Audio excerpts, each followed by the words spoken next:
মই প্ৰথমতেই কৈছো যে আমি যেতিয়া প্ৰথম পৰ্যায়ৰ যেতিয়া আমি সমীক্ষা গ্ৰহণ কৰিছিলো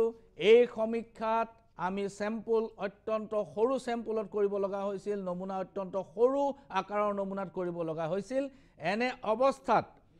ন্যূনতম আৰু নিশ্চিতভাৱে বিজেপি মিত্ৰ জোটে 52খন আসন পায় ন্যূনতম ইয়াতকৈ বেছি হ'ব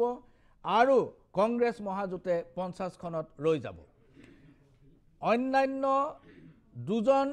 প্ৰাৰ্থী জয়ী হৈ আহিব পাৰে ৰাইজৰ দল এজেপি আৰু সিপিএমৰ ভিতৰত দুজন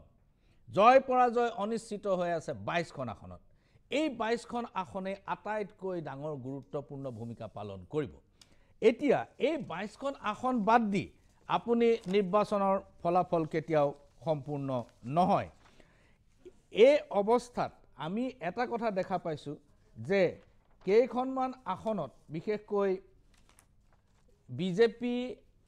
আৰু ইয়াৰ মিত্ৰজোট এই 22খন আসনৰ ভিতৰত 17খনতে অলপমান শক্তিশালী অৱস্থানত আছে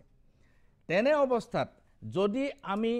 এই 17খন আসন 52ৰ লগত আমি যোগ কৰোঁ তেনেহলে বিজেপি আৰু ইয়াৰ এলায়েন্সৰ মুঠ আসনৰ সংখ্যা 69 69খন হয়গৈ 69খন আসন প্লাস মাইনাস 2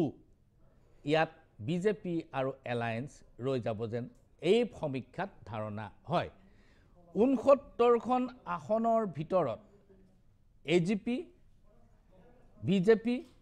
আৰু ইউপিপিএল এই তিনিওটা দলৰ আসন সোমাই আছে ইফালে কংগ্ৰেছৰ শিবিৰত 50খনৰ লগত আৰু 5খন ইয়াত যোগ হয় মুঠ 55খন আসনত কংগ্ৰেছ আৰু ইয়াৰ এলায়েন্স মহাজোট বন্ধন ৰৈ যাব যেন ধাৰণা কৰা হৈছে এই সমীক্ষাৰ পিছত আৰু হয়তো নতুন নতুন বিশ্লেষণ হ'ব পাৰে কিন্তু চূড়ান্ত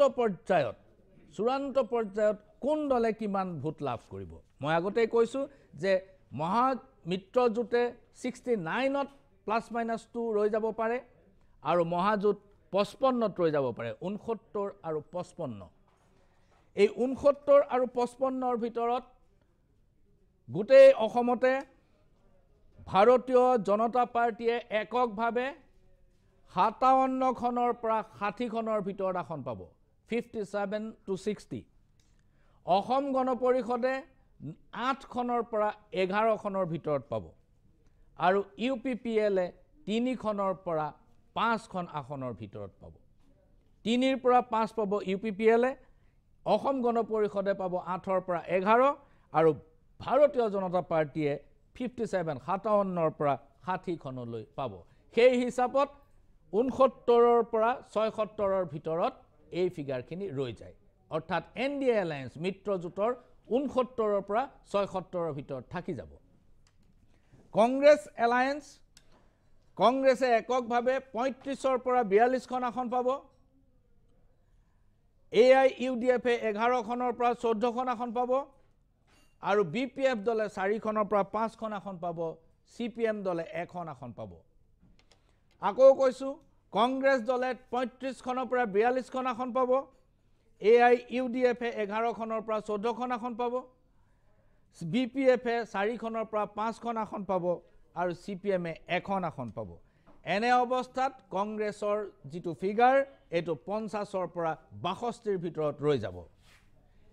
এই সমীক্ষাৰ অন্তিম ফিগাৰ কেটা মই আকৌ এবাৰ কৈ দিছো